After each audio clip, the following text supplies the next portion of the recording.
So welcome to Adding Value to Local Food. We have Gary Bullen with us from North Carolina State University. He's an Extension Associate in the Department of Agricultural and Resource Economics. Gary is his work focuses on developing educational programs in agribusiness management and direct marketing. He's developed extension personnel training and finance analysis, marketing and business development, and he assists farmers in evaluating new enterprises and developing marketing plans. And Gary will be talking with us about trends in local food markets. Gary, if you'll turn on your talk button, I'll hand it to you. Okay, thank you, Joanna. Today I'm going to spend a few minutes talking about trends in the local food market. And part of the reason for this is you really need to know, if you're going into some kind of food business or thinking about any kind of marketing, you really need to kind of understand what's the situation going on and kind of what trends are there. So today I'm going to walk through a few of those trends that I think are probably affecting the food market the most, and some of these will not be a surprise to you, but we'll kind of walk through those now. And if you think about who the consumers we have now, most consumers have more money, less time, and the one that I really think stands out here, fewer domestic skills. When you think about, if we go back a couple of generations about what people were able to do, and I'm thinking of my grandmother now, of able to really start from scratch and cook, now people, their home-cooked meal really is not from scratch a lot of times. So those domestic skills, I think, are not the same as they used to be a generation or two back. Another real kind of consumer trend is most people are less inclined to devote time to kind of food-related chores. And I'm really thinking about that cleanup probably as much as anything. So in this, if you take these kind of who these consumers are, there is really an increased demand for food that has been prepared or can be prepared in a relatively short period of time. And I think that sums up a lot of the trends and kind of issues we have going on in the food market. If you look at this slide, and it's kind of amazing really to think about that, and this is a few years old, looking down about 43% of our food dollars is spent on food away from home. If you look up at the top of this, another kind of issue that stands out to me is that we spend only about 11% of our income or our food on our dollars on food. So really that's a relatively low amount, and that number has increasingly gone down over the last few years. And so the question I usually think of this, what would this mean? Is there room for us to capture more of that income, and from a business standpoint, from of the food dollars? And I want to say yes, I think there are opportunities to actually increase that expenditure based on some of the trends going forward. If you look at this one, and this is really astonishing to me when you think about now, and this is from a University of London study, of the food preparation time at home has been reduced down now to about 5 minutes. So think about that. There's not a lot of cutting and preparing going on in that 5 minutes. I think this is more opening and warming up when we look at food preparation at home.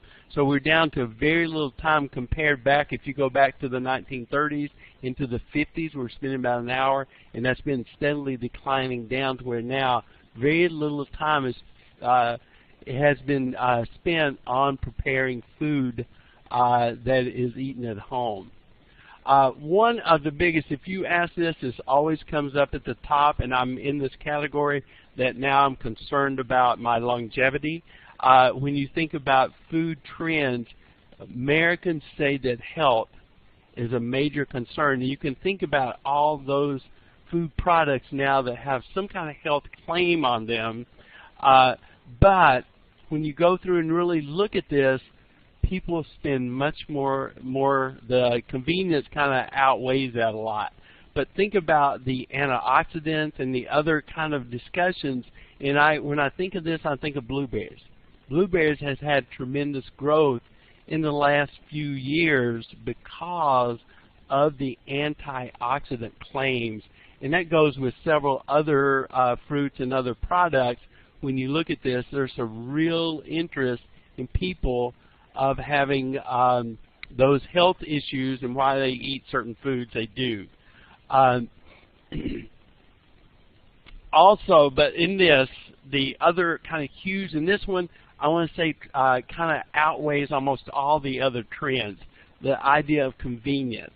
And if you think through this, if I talk about you do not have time to prepare a salad, but you buy a salad in a kit, and that's one of the fastest growing areas. Also with fruit, instead of buying the actual fruit, people are buying the fruit that's cut up and peeled, and they're actually paying a premium for that. So I usually start with this. If you can find a way to make it easier for people to get this food, you can always charge more money for it. So convenience probably is one of the main drivers of all the consumer preference in local markets now. A statistic, again, that's kind of surprising to me when I think through it, that Americans eat 1 in 7 meals in their cars. So you think of how food now has changed, where we have a lot of wraps, so they make it easier and more convenient that you can get that food you can eat it while you're in your car, is the idea. This is one that's this nesting trend, and I think maybe this I'm not sure how to kind of describe this, but people are looking a little bit in trying to tap into simplicity, trying to connect, and this started a few years back. It also kind of means that the product needs to meet this lifestyle of them, and so underneath this safety concept has been growing in the last probably 10 years to where now it is a major trend and very important for consumers when they're thinking about their food. The safety of it is there. This is one that when I'm thinking of customers, and it's LOHAS, and it stands for Lifestyle of Health and Sustainability. There's been market studies done that estimate about 30% of the U.S. adult consumers would classify themselves as a LOHAS food consumer. So they're looking for things as not just the food itself, but they're looking at the other things associated with that, that they're doing things for the environment. They're also, the sustainability component is growing, and it's increasing amazingly fast on this. But things like fair trade, that people are looking at, the people that grow this, are they making a living wage from this, all fits into this LOHAS kind of food consumer. The other part that kind of interests me on this is that people are, the LOHAS people are willing to pay at least 20% more for these products, which I think is significant when you're thinking about, is there places to grow with it. Local food has been a concept that started about 10 years ago, and I hear the question all the time, is this a fad? And this is coming from producers. Is this a fad, or is this something that's going to go away? And I think the concept, if we think about what local food is, and that means a lot of things to different people, and I'll let other folks decide what is local food. Is it a distance, a geographic, or is it more than that? But I think that why local food is more important for us in thinking about the trend, that people now want to feel connected into where their food is coming from. They want to know more about where it's coming from. And I think part of this goes back to that increase in safety issue, that people were starting to have concerns about the food and is this safe or not. And this kind of helps address that. That here are, if you know where the food comes from, you can assume that it is safer. And that's the concept, and that's part of, I think, what drives local food in this. So the other, and we look at restaurants, and you think about the kind of the farm to fork, how many restaurants now has kind of grown. That was, it was an unusual restaurant several years back, but now it's very common. It says that local grown, this is one that's kind of been around for several years now. At least 84% of the folks, based on the survey of restaurants, say that local grown produce is something that consumers are looking for. They're looking for things that come right from the farm. And this has come from a survey we did with restaurants a few years back. And they said, this restaurant chef said, we shake hands with the people we get our food from. How many people can say that and like they know where their food is coming from? I think this is really a strong driver, and from my standpoint, it's not going to go away. And so in this local food, if we're thinking about why, it's really part of this relationship. People want to know the farmer. They want to know how they grow it. So the farmers that may be on here will know that they get asked that question, how do you grow this? And a lot of folks are kind of going through and developing that relationship. And that's especially true for the restaurant farmer that's doing that. Looking at kind of value change in the 80s, farmers are getting about 31% of the food dollars. That dropped down to 20%.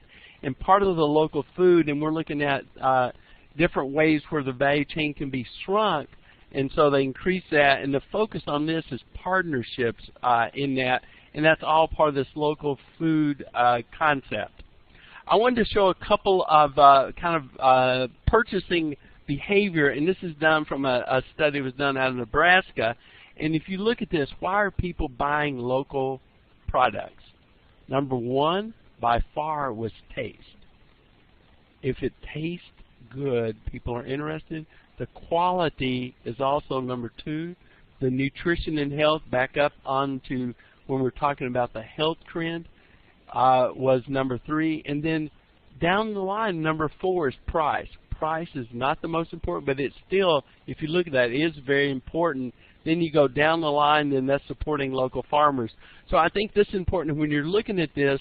Why are people purchasing local food? So look at the first three of those. Has to do with taste, quality, and healthy and nutritious is a perception of why they're buying local food. This is an example when you look at this, and I don't know how many people still know how to cut up a chicken, but if you look, there's not a large number that's interested in buying a whole chicken. So when we look at this, how do we add value? One way to add value is to cut that chicken up, and you can see that almost 25% of the people that were questioned is not interested in buying a cut-up chicken. Almost 32% are not interested in a whole chicken at all. But you see, there's the more the chicken has been some process done to it, some value added to it, by cutting it up, only selling certain parts, making it boneless, skinless, you can see that that number goes up. So if you're thinking about how do I add value and where do I fit into the trends, this is an example of those being done. Okay, in conclusion with this, and so when we go through the trends, think about how do these trends kind of help you. Consumers are shopping more and more for items that involve less preparation. That is not going away. Convenience is also very important in all of this discussion. Things that are dollar value and refrigerated are going up. So think about opportunities from these trends where consumers can meet demand for healthy, convenient, and tasty food. Is kind of a summary of all the trends. With that, I will stop. Thank you.